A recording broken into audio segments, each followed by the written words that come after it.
भन्दै मलाई हल्का त्यो मोडको बारेमा चाहिँ भन्दियो केटा सुरुबाट त बोल्दै तिमीलाई त आउनु पर्ने भएर छोडेर हामीलाई यसलाई आउँछ है सब आउँछ आउनेले गर बोराले आउँछ यत्रो आउँछ मलाई गर्न आउँछ सालीको गर्ने काम नगर मलाई यसको डिटेलिङको थाहा छैन त्यति डिटेलिङ लिने होइन हामीले जति यताको थाहा छ त्यो एंगल मेजरमेन्टहरु हेर यो टेम्परेचर एडजस्टमेन्ट भएपछि यति आउँछ यति आयो नि एडजेड यहाँ छ एडजेड 0 सेट गर्ने 0 सेट भन्छ यस भयो फेरि भन्छ अहिले 0 सेट भयो हैन यहाँ एडजेड 0 गरे भने ठ्याक्क आउँछ अहिले 0 आयो अनि अब यसरी बढाउँदै जाँदाखेरि यसरी बढी अब हेर घटेको छ त यता जाँदा त अब एचएल हो नि त लेफ्टतिर बढ्नु पर्यो एन्टी क्लकवाइज बढ्ने भयो हैन एक क्लकवाइज घट्ने भयो लेफ्टतिर बढ्ने यतातिर बढ्नु यचारतिर अब हेर एडजेड भनेको के हो मलाई 90 सेट अब गर्नु पर्ने थियो नि त मैले सपोज यहाँ मैले 90 गरे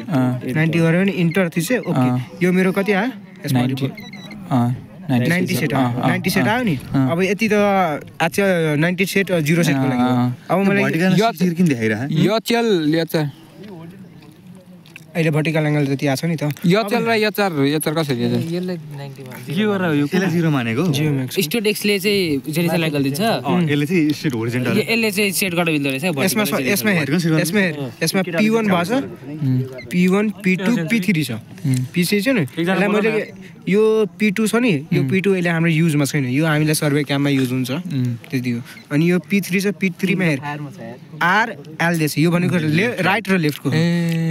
एचआर आछ एच लेफ्ट आछ P3 मा हैन अब हेर यो जेडए भनेको यसमा जेनिथल एंगल भर्टिकल एंगल हो अब यसमा जेनिथल एंगल कुन हो भर्टिकल एंगल कुन हो जेनिथल एंगल हो त माथि अब हेर यसमा बुझ्नु पर्छ हेर यो मेरो ठ्याक्क अहिले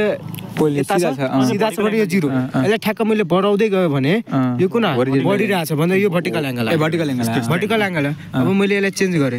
बीए आयो अब यो ठ्याक्क माथि छ माथिमा मेरो 0 डिग्री आइरहेछ भयो बुझ्यो माथिमा आइरहेछ नि 0 डिग्री माथिबाट बढ्दै तल गरे भयो भने ठ्याक्क आइरहेछ यो मेरो यही मात्र दिन्छ हैन यो जेनिथल मात्रै दिन्छ यो मेरो जेनिथल एंगल आयो नि यो यतिको P3 मा यही फंक्सन यति मात्र बुझ्नु पर्छ त्यो भयो यो हेर यो भयो माथिको एंगल यो एंगलको लागि हो दिएछ नि यो यो छ एंगल यो डिस्टेन्सको लागि यो तलको छ त्यो एंगलको लागि डिस्टेन्स मेजर गर्नलाई कस्तो भर्टिकल स्लोपिङ चाहिँ यो एंगल लेखा छ नि हजुर पखै म यो सिक्दै छु अनि यो एएनजी लेखा छ यो एंगलको लागि भयो यो डिस्टेन्सको लागि भयो अब डिस्टेन्सको लागि यसमा तिमीलाई के हुन्छ यसले फेरि त्यही अब सुरुबाट जस्तो त्यहाँनेर प्रिज्मा छ हैन अब यसमा प्रिज्मा हेर्नु प्रिज्मा हेरेपछि आफै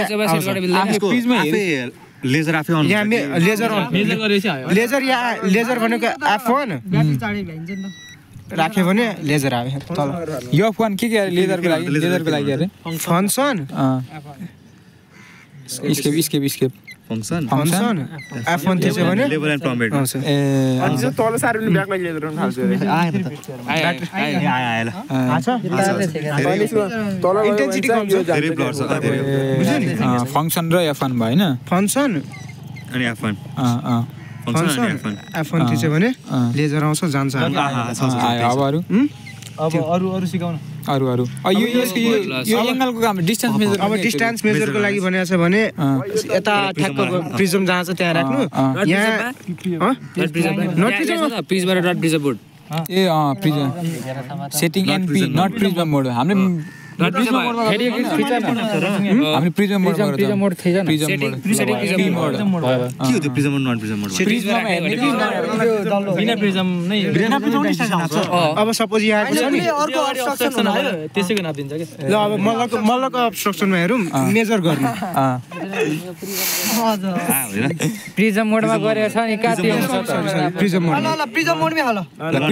नन प्रिज्म मोडमा छ अहिले सेतो चाहिँ जस्तो लाग्छ मलाई यसलाई डिटेक्ट गर्दैनले मान्छे हैन यो अब्स्ट्रक्सनै हैन हाडा दिए नजिकको भएर गाह्रो भएको केले डिस्टेन्स आयो यो भर्टिकल डिस्टेन्स पनि आछ हरिजन्टल डिस्टेन्स पनि आछ अनि यो एचएल पनि आछ एचएल लाई हटाउनको लागि के त याद छैन भने के हो एचएल भनेको त्यही यहाँ चाहिँ लेफ्ट राइट एङ्गलमा गएर जिरो सेट अरेबाट एङ्गल आएको ए सरी एङ्गल यहाँ एङ्गलमा गएर पिठोमा लेफ्ट राइट गर्नु आफै के गरेर के नसित नि फेरि सुरुबाट त यो बुझेन यो यसमा चाहिँ हेर एङ्गल जाने यो मेरो आचार हो कुनै बेला आचार होला केही होला मलाई सपोज आचारमा चाहियो भने अब ठ्याक्क मैले एङ्गलमा लगे एङ्गलमा P3 मा लगे P3 मा आचार लेफ्ट हो अनि यो भर्टिकल डिस्टेन्स यो vertical नाम छ यो कोलिनेसन यो लाइनको तल माथि होला हैन माइनस पनि देखाउँछ तल पनि माइनसको लागि छ नि माइनसको लागि छ प्रिजम प्रिजम छ प्रिजम छ अब प्रिजम छ